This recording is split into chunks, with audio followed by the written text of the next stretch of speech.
Hello everyone and welcome to my channel.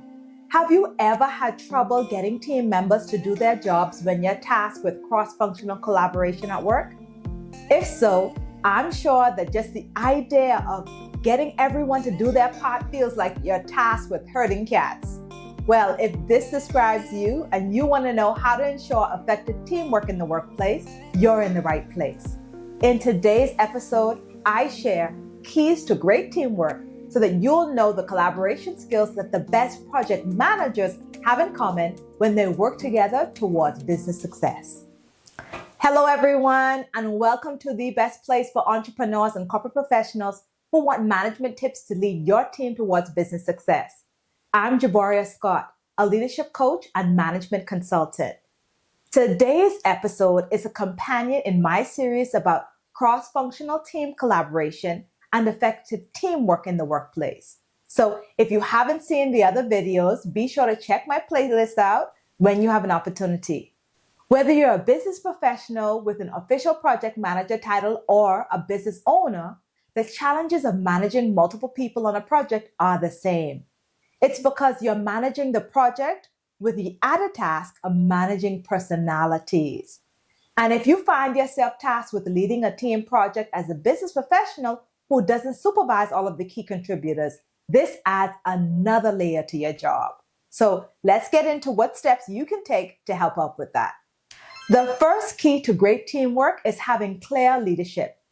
A lot of companies don't have a designated project manager to coordinate special projects. So it's usually left to the department heads to wrangle everyone together and make decisions. And making decisions on how to get things going can be difficult when there's no clear leader.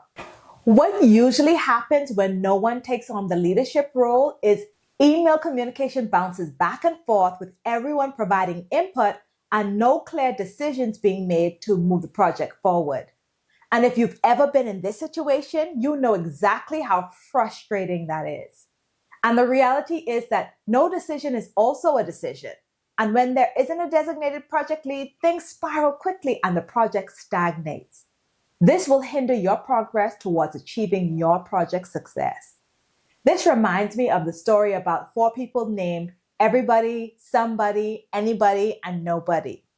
There was an important job to be done and everybody was sure that somebody would do it. Anybody could have done it, but nobody did it. Somebody got angry about that because it was everybody's job.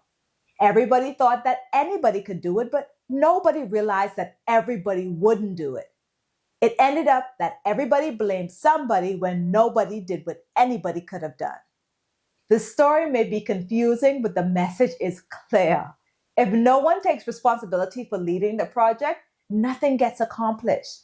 So the takeaway here is that the collaboration skills that the best project managers have in common is that they ensure that there's clear leadership to steer the ship. If you want to discover what your personal leadership style is, take our free What's Your Leadership Style quiz.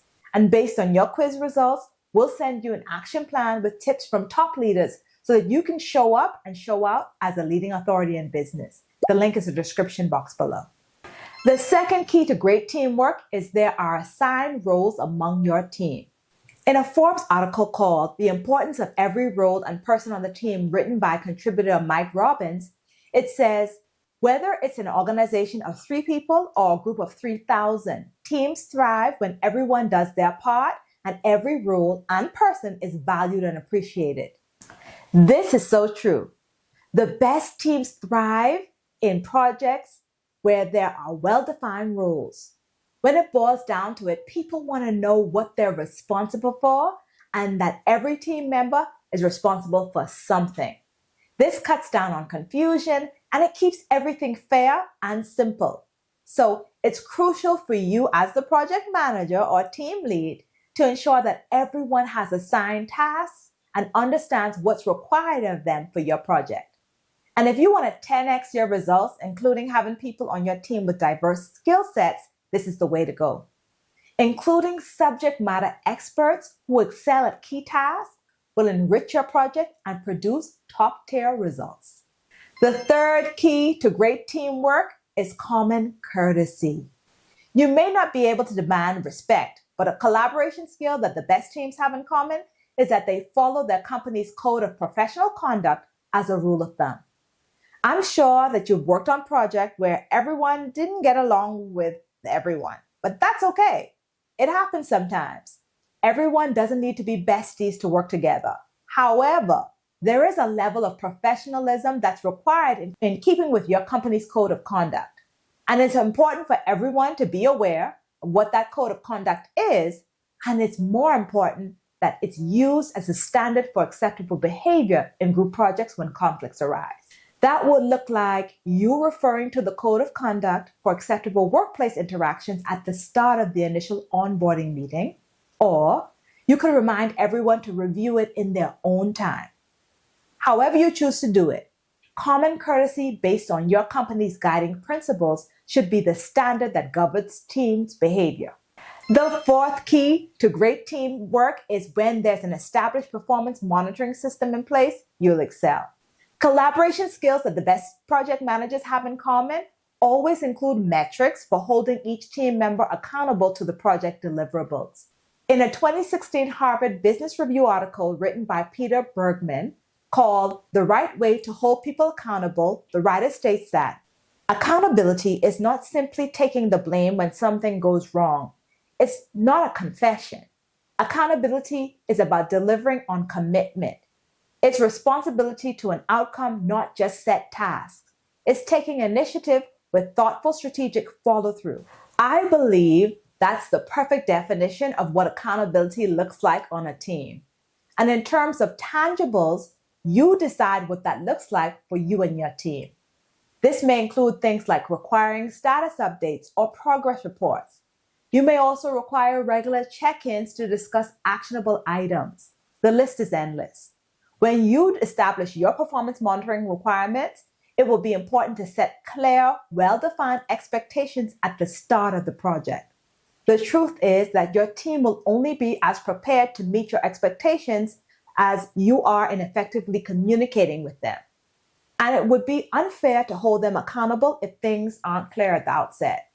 Now, please don't misunderstand me. I'm not talking about taking responsibility for their personal performance or removing their individual accountability.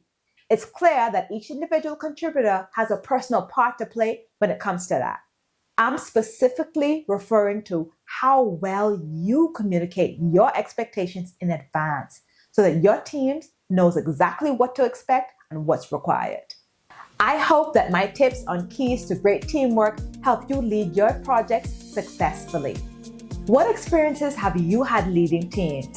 What do you think are the most difficult things about leading team projects? Let me know in the comments what you guys think. I'd be interested in knowing what your experience has been. Now, if you want to know how to figure out what your personal leadership style is, click the link in the description box below and take our free What's Your Leadership Style quiz and discover how you can leverage your talent to lead people towards achieving workplace success. When you take our free quiz, based on your results, we'll send you a unique action plan with tips from top leaders so that you can show up and show out as a leading authority in business. And if you're interested in more content just like this, be sure to subscribe, like, and click the post notification. Because in the next episode, I'll share tips for when not to give feedback so that you can tackle conversations with ease. As always, have a great week, be kind to yourself, and thanks so much for watching.